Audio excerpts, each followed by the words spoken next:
CM Revanth రెడ్డిపై మాజీ మంత్రి హరీష్ రావు నిప్పులు చెరిగారు. ప్రజాపాలన అంటివి, సీఎం క్యాంప్ ఆఫీసులో ప్రజా దర్బార్ అంటివి, ప్రతిరోజు ప్రజలు కలుస్తారంటివి, కానీ ఏడాది కాలంగా ప్రజలకు ముఖం చాటేస్తేవి అంటూ విమర్శించారు. అయితే జూబ్లీహిల్స్ ప్యాలెస్ నుంచి లేదంటే కమాండ్ కంట్రోల్ సెంటర్ నుంచి కాంగ్రెస్ మార్క్ ప్రజాపాలన కొనసాగుతుందన్నారు హరీష్ రావు.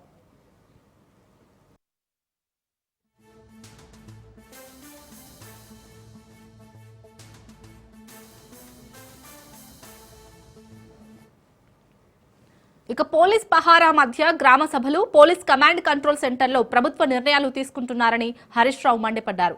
సీఎం, మంత్రుల పేషీలు, అన్ని శాఖలు, విభాగాలు ఒకే దగ్గర ఉండేలా సువిశాలమైన అంబేద్కర్ సచివాలయం ఉండగా దాన్ని కాదని మంత్రులు, అధికారులను నీ జూబ్లీహిల్స్ ప్యాలెస్ కు, కమాండ్ కంట్రోల్ సెంటర్ కు పదే పదే పరుగులు పెట్టిస్తున్నావు ఎందుకు అని హరీష్ రావు ప్రశ్నించారు.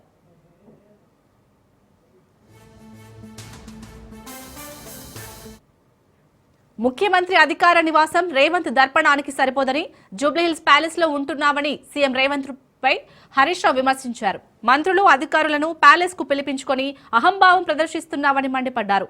ఇదేనా ఇందిరమ్మ రాజ్యం అంటే అని సీఎం రేవంత్ రెడ్డిని హరీష్ రావు ప్రశ్నించారు.